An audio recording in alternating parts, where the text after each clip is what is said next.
Assalamualaikum warahmatullahi wabarakatuh. Perkenalkan, nama saya Ega Trina Putri dengan NIM 2417134 dari Program Studi Administrasi Publik.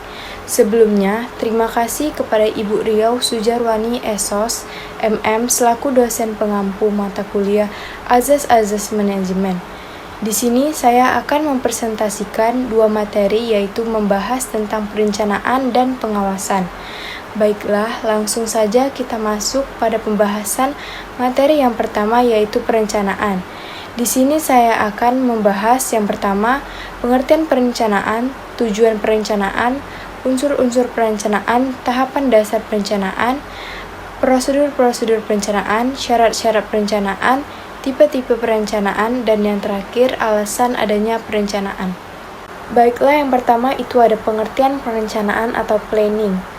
Perencanaan secara garis besar diartikan sebagai proses mendefinisikan tujuan organisasi, membuat strategi untuk mencapai tujuan itu, dan mengembangkan rencana aktivitas kerja organisasi. Jadi, pengertian perencanaan adalah suatu tahap awal dalam aktivitas suatu organisasi yang berkaitan dengan pencapaian tujuan organisasi. Selanjutnya itu adalah perencanaan menurut para ahli. Yang pertama, John Douglas, perencanaan adalah suatu proses yang terus-menerus dalam hal pengkajian, membuat tujuan dan saran, serta mengimplementasikan dan mengevaluasi ataupun memantaunya. Yang kedua adalah G.R. Terry, perencanaan adalah memilih dan menghubungkan fakta dan membuat serta menggunakan asumsi-asumsi mengenai masa datang dengan jalan menggambarkan dan merumuskan kegiatan-kegiatan yang diperlukan untuk mencapai hasil yang diinginkan. Yang ketiga adalah W.H. Neumann.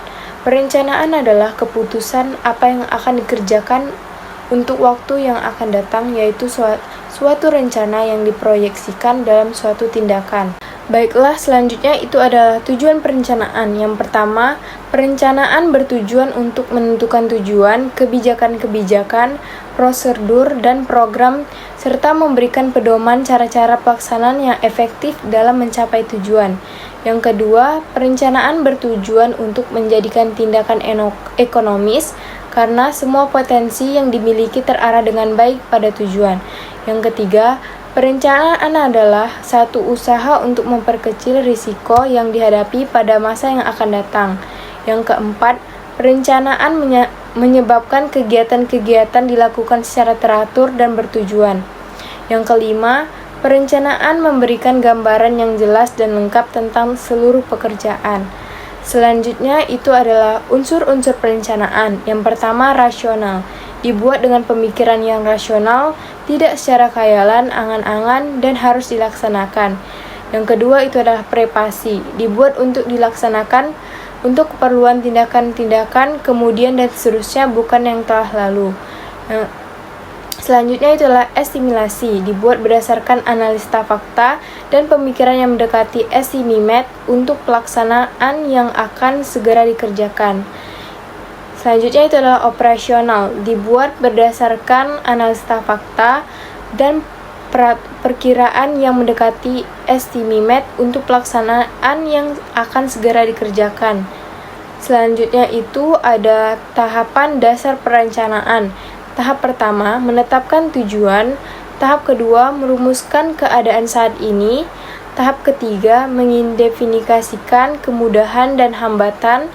Tahap keempat, mengembangkan serangkaian kegiatan untuk pencapaian tujuan. Selanjutnya itu adalah prosedur perencanaan. Yang pertama, menjelaskan dan merumuskan dahulu masalah, usaha, dan tujuan yang akan direncanakan itu. Yang kedua, laksanakanlah pengecekan tentang kemajuan rencana yang diusulkan. Yang ketiga, mengumpulkan data, informasi, dan fakta yang diperlukan secukupnya.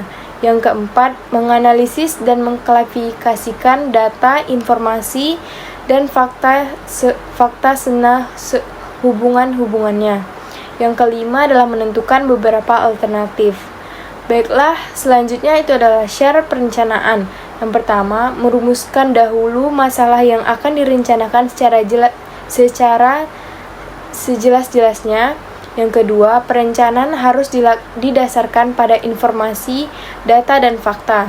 Yang ketiga, menetapkan beberapa alternatif premisesnya.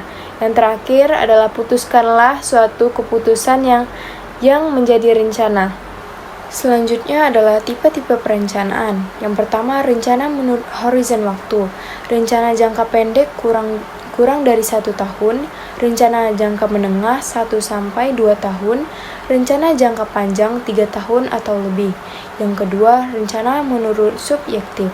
Rencana produksi, rencana pemasaran, rencana finansial, rencana tenaga kerja, dan lain-lain. Yang ketiga, rencana menurut ruang lingkupnya.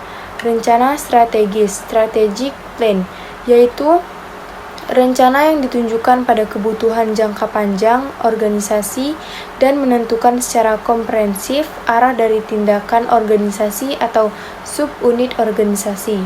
Yang ketiga, rencana operasional, operation plan, yaitu rencana yang ditunjukkan pada aktivitas tertentu dalam menerapkan rencana strategis. Dan yang terakhir, alasan adanya perencanaan. Yang pertama, untuk mencapai protective benefits yang dihasilkan terjadinya keputusan dari pengurangan kemungkinan kesalahan dalam pembuatan. Yang terakhir, untuk mencapai positive benefits dalam bentuk meningkatnya sukses pencapaian tujuan organisasi. Sekian dari pembahasan yang pertama, yaitu tentang perencanaan. Kita lanjut saja pada materi yang kedua, yaitu pengawasan. Di sini saya akan membahas tentang pengertian pengawasan, prinsip-prinsip dan fungsi pengawasan, manfaat pengawasan, proses pengawasan, jenis-jenis pengawasan, tujuan pengawasan, pentingnya pengawasan, dan yang terakhir itu adalah kesimpulan. Pada pembahasan yang pertama itu ada pengertian pengawasan, controlling. Pengawasan atau controlling merupakan suatu proses untuk menentukan kinerja dan mengambil tindakan untuk mencapai hasil kerja yang diinginkan organisasi sesuai dengan ketentuan yang telah ditetapkan. Selanjutnya itu ada pengawasan menurut para ahli. Yang pertama itu adalah Kertonogoro, menyatakan pengawasan itu adalah proses melalui manajer berusaha memperoleh keyakinan bahwa kegiatan yang dilakukan sesuai dengan perencanaannya. Yang kedua itu menurut Robin. Robin menyatakan pengawasan itu merupakan suatu proses aktivitas yang sangat mendasar, sehingga membutuhkan seorang manajer untuk menjalankan tugas dan pekerjaan organisasi. Selanjutnya adalah Stoner dan Wankel. Pengawasan berarti para manajer berusaha untuk meyakinkan bahwa organisasi bergerak dalam arah atau jalur tujuan. Selanjutnya adalah prinsip-prinsip dan fungsi pengawasan. Yang pertama, pengawasan yang dilakukan oleh pimpinan harus dimengerti oleh staf dan hasilnya mudah diukur. Misalnya tentang waktu dan tugas-tugas pokok yang harus diselesaikan oleh staf. Yang kedua, fungsi pengawasan harus dipahami pimpinan sebagai suatu kegiatan yang sangat penting dalam upaya mencapai tujuan organisasi. Yang ketiga, standar untuk kerja harus dijelaskan kepada seluruh staf karena kinerja staf akan terus dinilai oleh pimpinan sebagai pertimbangan untuk memberikan reward kepada mereka yang dianggap mampu bekerja. Baiklah, selanjutnya adalah manfaat pengawasan. Bila fungsi wasdal dilaksanakan dengan tepat, organisasi akan memperoleh manfaat berupa yang pertama, dapat mengetahui adanya penyimpangan pada pemahaman staf dalam melaksanakan tugas-tugasnya. Yang kedua, dapat mengetahui apakah waktu dan sumber daya lainnya mencukupi kebutuhan dan telah dimanfaatkan secara efisien. Yang ketiga, dapat mengetahui sebab-sebab terjadinya penyimpangan. Yang keempat, untuk memberikan ruang reguler untuk supervisi, untuk merenungkan isi pekerjaan mereka. Yang kelima, untuk menerima informasi dan perspektif lain mengenai pekerjaan seseorang. Yang keenam, untuk menjadi dukungan baik segi pribadi ataupun pekerjaan. Baiklah, selanjutnya itu ada proses pengawasan. Yang pertama, penetapan standar pelaksanaan perencanaan. Tahap pertama dalam pengendalian adalah penetapan standar pelaksanaan. Standar mengandung arti sebagai suatu satuan pengukur yang dapat digunakan sebagai patokan untuk penilaian hasil-hasil. Yang kedua itu adalah penentuan pengukuran pelaksanaan kegiatan. Penentuan standar akan sia-sia bila tidak disertai berbagai cara untuk mengukur pelaksanaan kegiatan nyata. Yang ketiga, pengukuran pelaksanaan kegiatan. Setelah frekuensi pengukuran dan sistem monitoring ditentukan, pengukuran pelaksanaan dilakukan sebagai proses yang berulang-ulang dan terus-menerus. Baiklah, yang keempat, perbandingan pelaksanaan dengan standar dan analisa penyimpangan. Tahap kritis dari proses pengawasan adalah perbandingan pelaksanaan nyata dengan pelaksanaan yang direncanakan atau standar yang telah ditetapkan. Dan yang terakhir adalah pengambilan tindakan koreksi bila diperlukan. Selanjutnya itu ada jenis pengawasan. Yang pertama, pengendalian karyawan, personal control. Yang kedua adalah pengendalian produksi, production control. Yang ketiga adalah pengendalian keuangan, financial control. Yang keempat adalah pengendalian waktu, time control.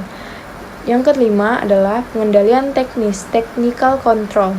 Selanjutnya itu adalah tujuan pengawasan. Adapun tujuannya adalah yang pertama, menghentikan atau meniadakan kesalahan, penyimpangan, penyelewengan, pemborosan, hambatan, dan ketidakadilan. Yang kedua, mencegah terulang kembali kesalahan, penyimpangan, penyelewengan, pemborosan, hambatan, dan ketidakadilan. Yang ketiga, mendapatkan cara-cara yang lebih baik atau membina yang telah baik. Yang keempat, menciptakan suasana keterbukaan, kejujuran, partisipasi, dan akuntabilitas organisasi. Dan yang terakhir, ada meningkatnya kelancaran operasi organisasi. Dan yang terakhir itu, pentingnya pengawasan. Suatu organisasi akan berjalan terus dan semakin kompleks dari waktu ke waktu. Banyaknya orang yang berbuat kesalahan, dan guna mengevaluasi atas hasil kegiatan yang telah dilakukan, inilah yang membuat fungsi pengawasan semakin penting dalam setiap organisasi.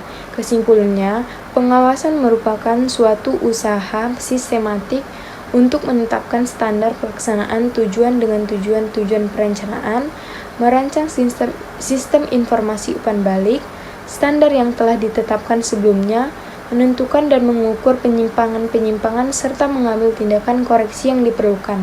Sekian presentasi dari saya membahas mengenai tentang perencanaan dan pengawasan.